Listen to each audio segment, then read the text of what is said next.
Hey traders, David Frost, my strategic forecast. In this video, we're going to do a specific review of Inside the Numbers and Inside the Numbers only. There are two basic foundational components to Inside the Numbers. There's the pre-market morning notes and the commentary throughout the day. That's for traders that trade and participate in the index, whether it's the SPY, the S&P E-mini futures contract, or options contract on the S&P itself. You see the commentary in the Common Sense Market Analysis videos each and every night. But in this video, rather than running through it real quick, I thought we would take some time to explain what's in there, the concept behind everything, how traders are using it, and then we're going to go over the second section of most importance, which is stocks on the move. We're going to take a look at some of the stocks on the move that happened today. It's in the middle of the trading day. Happens to be Wednesday, February 5th. And it was a pretty good day, so we're going to review everything that was inside the numbers. On the screen right now, you're looking at Merck, which was one of the stocks inside the numbers. We'll come back to this in a moment. Every morning, traders start with the pre-market morning notes.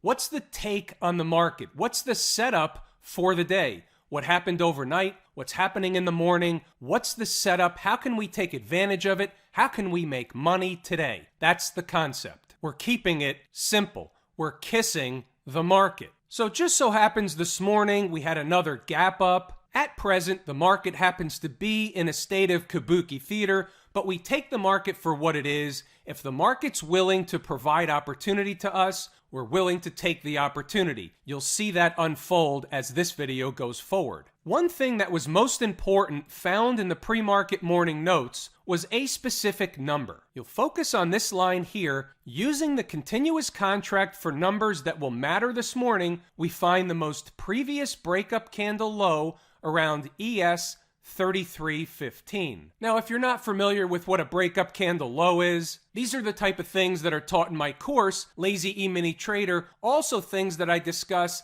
every single day in the Common Sense Market Analysis videos that are designed to benefit anybody willing to learn the foundation of how the market works. Now, as we go forward and the day begins, we start posting commentary as the market unfolds. There wasn't a lot we could do with the SPY or the ES contract right out of the chute. We had a gap up. You have to let the market settle out for the first few minutes of trading, specifically when they're having a gap up. You certainly can see the rug pulled out and the Johnny-come-latelys get a pie in the face, or the market keeps going a la a gap and go. You don't know exactly which one's going to happen. We needed to wait for the market to settle out. But that's okay. We have another set of opportunity on the board. It was from stocks on the move. We'll get to the list in a moment, but you can see right after the opening bell, we start discussing the stocks that hit their numbers, that had their rocket ride, protect profits. This is all taking place within about 25 minutes of the opening bell. Speaking of which, here's the list of stocks on the move that was posted long before the opening bell even rings.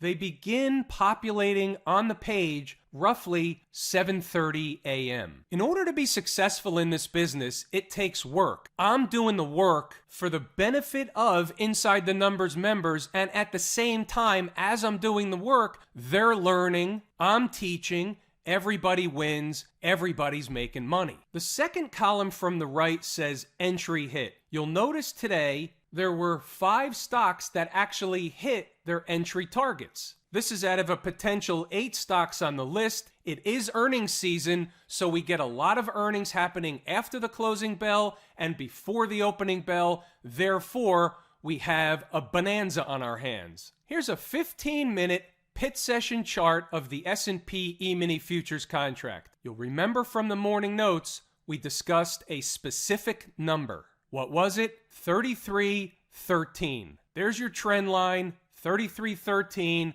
Low of day happens to be 33.11.75. That number was posted on the board long before the opening bell. The low of day happened between 10:30 and 10:45 a.m. We do this day in, day out. Between the morning commentary, the commentary throughout the day, stocks on the move, and a variety of other things, Traders can choose what's right for them. They can choose the opportunities that suit their needs, that suit their objectives. Let's run through a few charts from stocks on the move. We had CLAC. The stock closed yesterday up almost at $179. CLAC was experiencing a haircut at the open. We identified a price that was a juicy level, 170.05. Over here, at about 9:45 a.m., the stock makes a low of 169.91. Then what happened? Minutes later, the stock is already at a high of 175.43. There's a couple of takeaways from this chart. One of them is the importance of the price level that's put on the board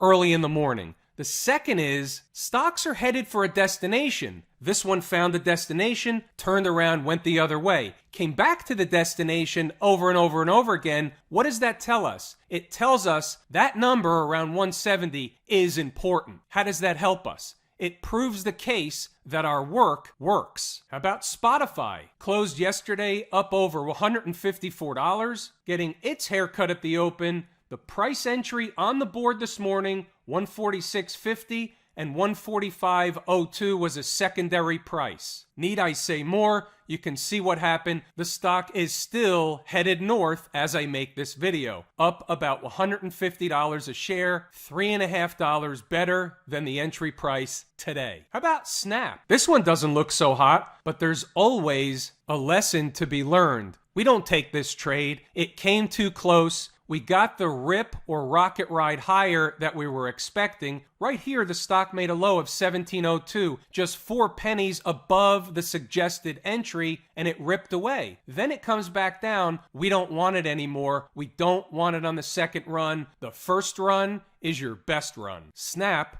was a no trade. How about Merck? We saw this one before, $83.99. What was the low of day? $84, and then it takes off, making a high of $86.74 by 9:55 a.m. Now, I didn't get filled on this. This is what you call front running. That's okay. Several traders got in on the trade. Nice rocket ride. Interestingly enough, this includes the pre-market data, and you can see what happened. The stock made a low of 83.30 in the pre-market at 9:15, and you can see what happened. So they did the deed right before the opening bell when nobody was looking. Lesson learned, it shows the work works, the importance of the price holds. Stocks are headed for a destination, markets are headed for a destination. Once they get there, the 80-20 rule takes hold. They generally turn around and go back in the other direction. How about Boot Barn? This one was on the board early in the morning.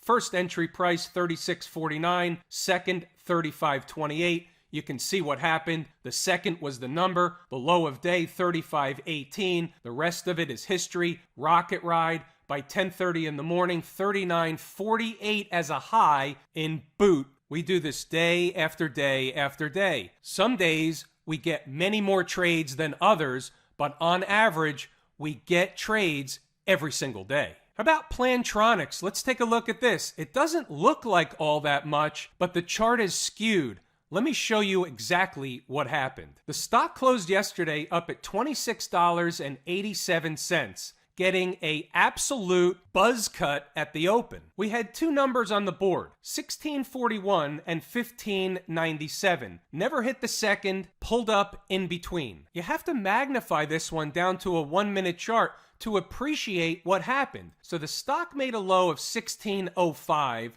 entry of 1641. Now here at 10:06, the stock is at 1766. That's a $1.25 gain in a half an hour. Now my math says that that's about 7.5%. Here's an hourly chart. When you look at a chart like this, it's hard to see the magnitude of the rocket ride off that price. And here's the thing. Who's picking off lows like this on a stock that was down 40% at the open? Who's willing to catch that knife?